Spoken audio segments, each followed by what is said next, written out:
Selamat pagi Bapak dosen, Bapak Dr. Henry SHMH, pengampu mata kuliah Hukum Laut Internasional, rekan-rekan sekalian yang berbahagia. Pada kesempatan pagi ini, sebagai pemenuhan tugas akademik pada mata kuliah ini, saya Patricius Bolitobi akan menyampaikan beberapa hal yang berkaitan dengan pengawasan laut dari sudut pandang hukum nasional dan hukum internasional. Pengawasan laut adalah upaya yang dilakukan untuk menjaga hak berdaulat bangsa serta mencegah terjadinya tindakan yang melanggar norma serta ketentuan-ketentuan yang tercantum dalam dokumen Kovenan pada UNCLOS 1982. Kemudian dalam kerangka pengawasan laut masih terdapat hal-hal yang menjadi hambatan atau kendala dalam upaya menjaga hak berdaulat atas laut. Hal ini terjadi oleh karena ketentuan-ketentuan yang telah menjadi konsensus pada UNCLOS 1982 tidak diikuti oleh beberapa bangsa atau beberapa negara yang memandang UNCLOS 82 justru menjadi persoalan yang akan mengganggu kepentingan nasional negaranya. Salah satu contoh Amerika Serikat. Mungkin saja Amerika Serikat melihat bahwa ketika Amerika Serikat sebagai negara superpower meratifikasi UNCLOS 1982 ini justru mengganggu kepentingan nasional negaranya. Nah, kemudian selanjutnya kita lihat kendala yang juga muncul dari aspek regulasi atas kewenangan penindakan dari pelanggaran hukum laut. Terdapat hambatan yang diidentifikasi muncul dari beberapa lembaga pemerintah yang terkesan saling menunggu untuk bertindak secara maksimal atas pelanggaran hukum secara situasional yang bersifat insidental, baik di lembaga keimigrasian, Kementerian Kelautan maupun Bakamla. Hambatan ini bersifat linear pada batas mana terdapat tumpang tindih atau overlapping kewenangan dalam hal pengawasan dan penindakan hukum atas pelanggaran laut. Selanjutnya kita melihat bagaimana konsep strategis. Strategi pengawasan laut dari aspek hukum nasional dapat diupayakan dengan melibatkan peran serta masyarakat secara khusus bagi basis masyarakat pesisir atau nelayan. Nah, teori sea power yang digagas oleh seorang perwira tinggi Angkatan Laut, Alfred Tahir Mahan, dalam bukunya The Influence of Sea Power Upon History.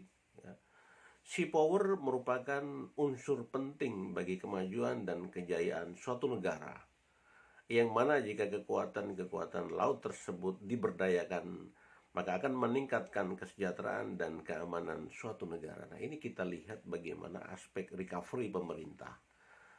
Indonesia kita tahu bahwa saat ini sudah tertinggal dari sisi prasarana pendukung pengawasan laut berupa alutsista. Nah, maka dengan melihat teori oleh Alfred ini, Indonesia pada situasi saat ini sudah harus melihat secara jernih dan jelas konsep yang dapat dibangun untuk mengejar ketertinggalan dari sisi proteksi atas pengadaan alat-alat pendukung pengawasan laut tersebut. Alfred Tahir Mahan mengemukakan ada 6 elemen yang mempengaruhi sea power, yaitu geographical position atau posisi geografis.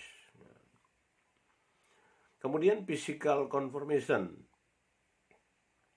extent of territory atau luas wilayah, number of population, jumlah penduduk, kemudian nation character, yaitu karakter bangsa, dan terakhir karakter of governance atau karakter pemerintahan.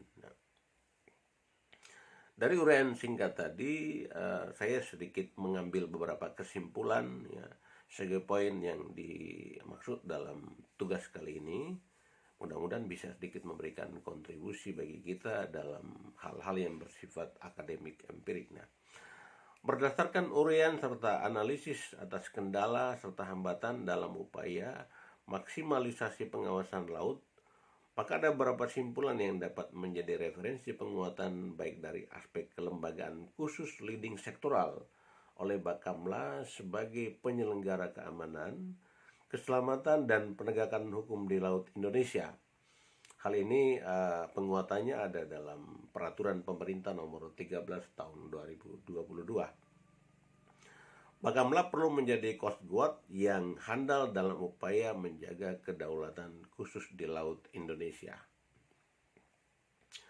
Kemudian ASEAN Coast Guard Forum 2022 yang baru saja terlaksana di Bali, ya, telah menempatkan peran diplomatik Indonesia dalam kancah maritim ASEAN.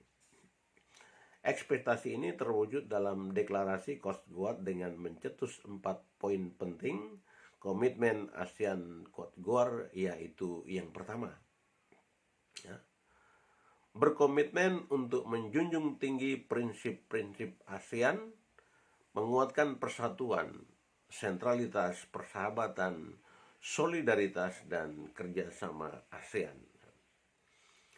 Yang kedua, menegaskan kembali pentingnya peningkatan rasa saling percaya dan percaya diri di antara kita sendiri dipandu oleh semangat ASEAN.